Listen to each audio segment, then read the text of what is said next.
Merhaba, ben Zeynep. Hobisever YouTube kanalıma hoş geldiniz. Bugün sizlere yapımı oldukça kolay, tığ işi üçgen şal modelinin tüm yapım aşamalarını anlatacağım bir video ile yine karşınızdayım. Modelimiz oldukça güzel. Şöyle yakından sizlere hemen göstermek istiyorum.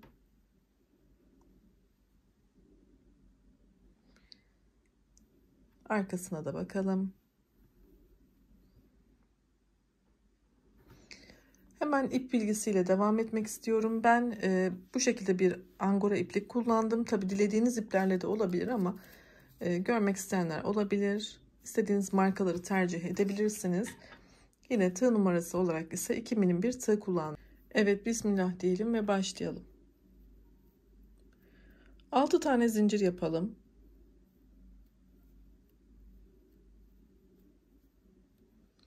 Ve her iki ucu birleştirerek küçük bir yuvarlak elde edelim.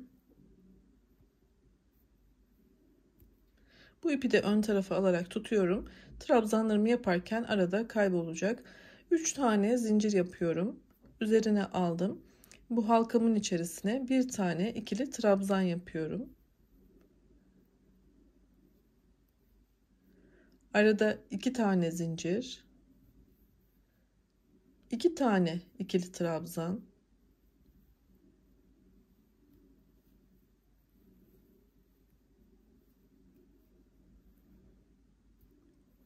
2 zincir, 2 tane ikili trabzan,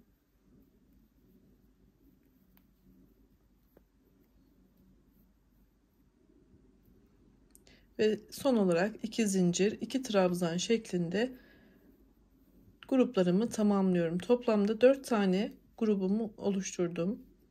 Şöyle hemen bakalım. Devam edelim.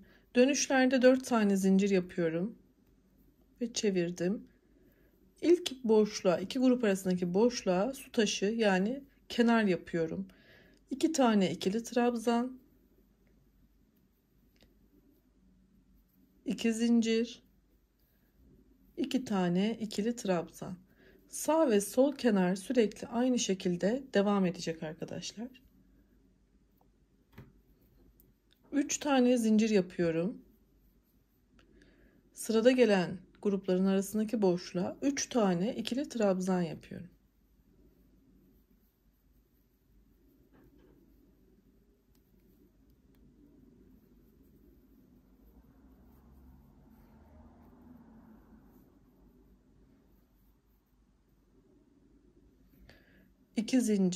Üç zincir ve son grupların arasındaki boşluğa da su taşı yani sol kenarı yapıyorum.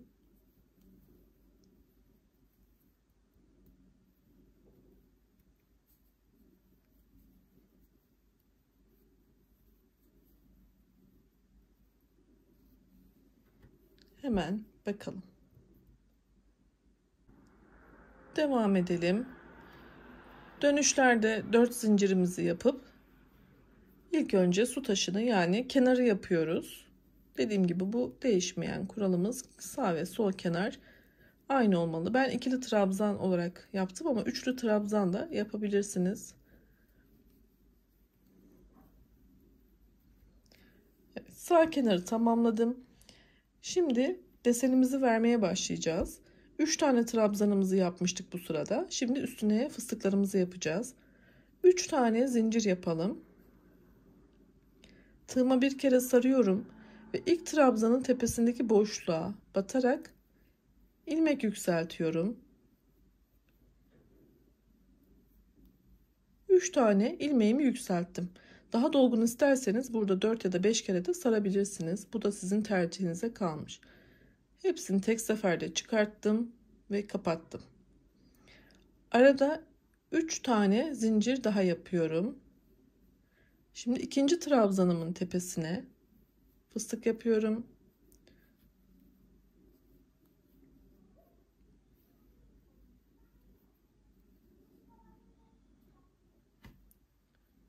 Aradaki 3 zinciri yapıyorum ve buraya da bir fıstık yapıyorum.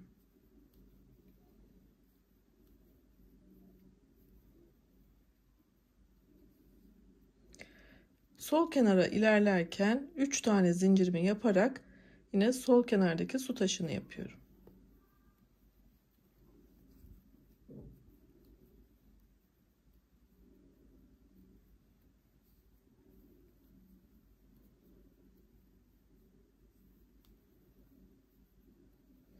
Hemen bakalım. Evet, ilk desenimizi oluşturduk. Desenimiz 2 sıranın tekrarı, trabzan sırası ve fıstıkların olduğu sıra. Şimdi desenimizi başlattık fakat artırmanın nasıl olması gerektiğini anlatacağım. Aynı sayılarla devam ediyor olacağız ve aradaki geçişi göstereceğim. Şimdi bir diğer sıraya başlayıp devam edebiliriz.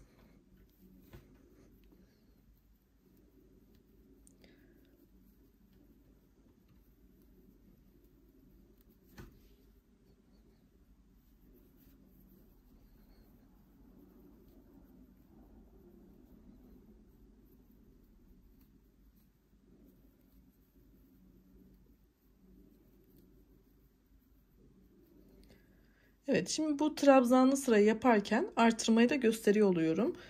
3 tane zincir yapalım. Üzerine aldım. Bu sağ boşluktaki zinciri dolayarak 3 tane ikili trabzan yapıyorum.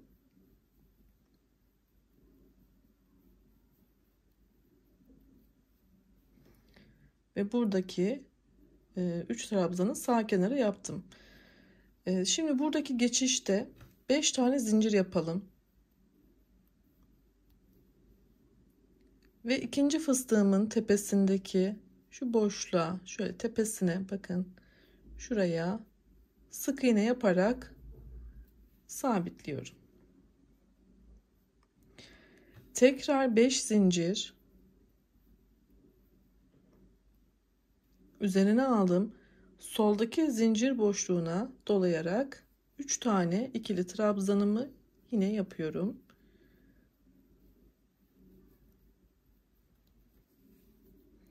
Şimdi sol kenara geçerken 3 tane zincirimi yaparak su taşını yapıyorum.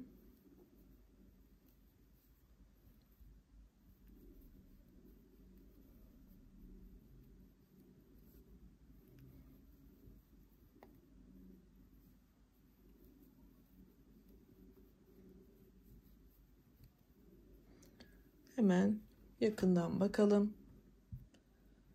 Evet, desenimiz 2 sıranın tekrarı demiştim. Ne yaptık bizler?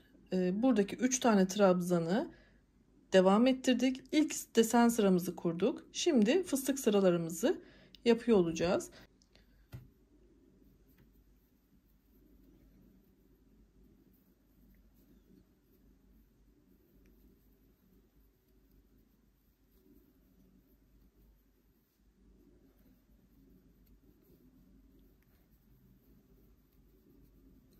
Sağ kenarı yaptım. Şimdi 3 tane zincir yapalım. Üzerine aldım. Burada yapmış olduğum gibi fıstıklarımı yapmaya başlıyorum. İlk trabzanın tepesine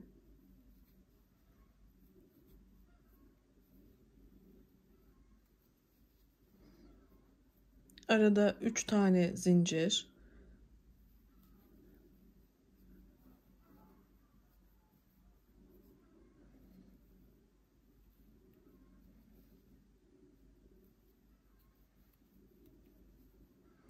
Üçüncü fıstığı da yapıyorum.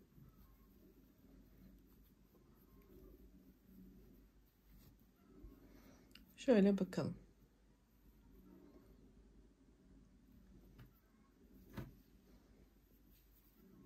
Evet, diğer deseni yapmaya geçerken arada 3 tane zincir yapıyorum.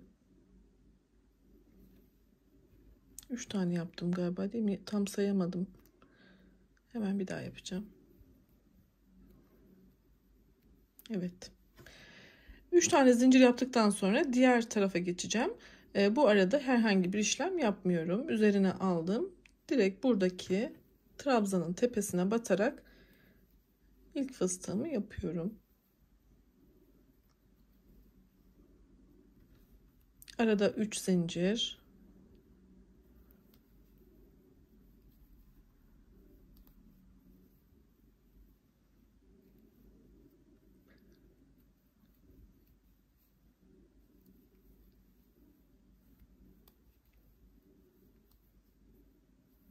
Evet, son fıstığımı da yaptım. Şu şekilde. Buradaki tüm zincirler 3 olarak devam ediyor. Sadece buradaki zincirler 5 arkadaşlar. Hiç kafanız karıştırmayın. Sadece ara geçişlerdekileri 5 olarak, diğerlerini 3 olarak yapacağız. Bu şekilde. Şimdi yine 3 zincirimi yaparak sol kenarı yapıyorum. Su taşını tamamlıyorum. Ve desenimizin ikinci sırasını tekrar bitirmiş olduk. Üçüncü desen sırasına geçelim. Orada da desenlerimizi 3'e artıracağız. Mantığımız aynı. Bu iki sırayı tekrar ediyor olacağız. Trabzanlarımızı 1, 2, 3 boşluğa oluşturacağız. Tabii yeni başlayanlar için özellikle göstermek istiyorum. Onlar zorlanabiliyorlar. Tecrübeli arkadaşlarım eminim anlamışlardır. Bu sırayı da kurmak istiyorum o yüzden.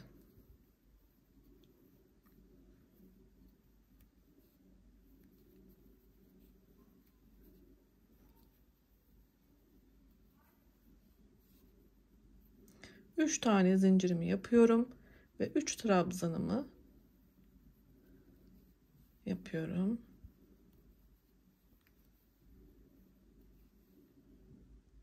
Şimdi buraya geçiş yapacağım için sadece burada zincirimizi 5 tane yapıyoruz demiştik. 5 tane zincir yapalım. Ve buraya sık iğne. 5 zincir.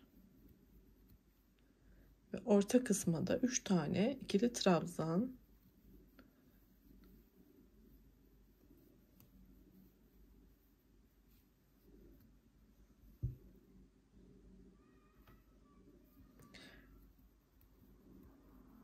Tekrar 5 zincir geçiş yapıyorum çünkü burada sık iğne, 5 zincir ve 3 tane ikili trabzan.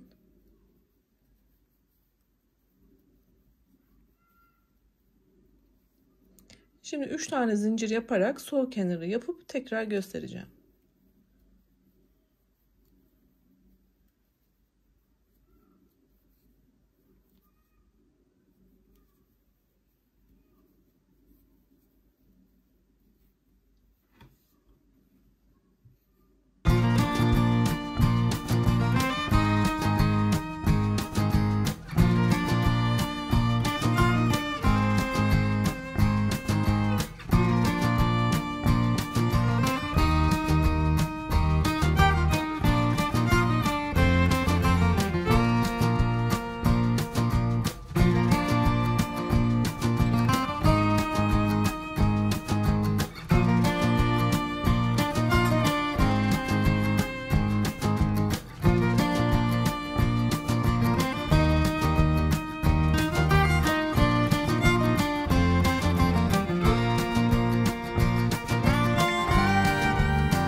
Ben biraz daha ilerlettim. Şöyle görmeniz için hazırladım. Bizler biliyorsunuz şurada kalmıştık. Daha sonra tekrar ederek ve her sırada tek sayı olacak şekilde, yani 3'tü, 4 oldu, 5 oldu, 6, 7 o şekilde artacak şekilde yapmaya devam edeceğiz. Bunu ne kadar yapacağız? Şu kısım arkadaşlar omuzunuzda deneyerek karar verebilirsiniz yapacağınız büyüklüğü. Yine şu uç kısımlarına yapmış olduğumuz şu 4 zincirlere püskül yapabilirsiniz. Kolay püskül yapımını bu videomun sonuna ekliyor olacağım. Daha önce yapmış olduğum örümcekli püskül şal kenarları modelim de var. Ona da bakabilirsiniz. Onları da ekliyor olacağım. Yani videomun sonundaki linkleri tıklayarak bakın arkadaşlar. Daha önce yapmış olduğum şal modellerini ya da şal kenar modellerini, şalımızın üst kısmını nasıl bitirdiğimizi baştan sona anlattığım modellerim var. Oradan bakabilirsiniz. Beni izlediğiniz için çok teşekkür ediyorum. Sağlıklı kalın, hoşça kalın. YouTube kanalıma abone olup bildirimleri açmayı unutmayın lütfen. Abone olmak ücretsizdir. Hoşça kalın.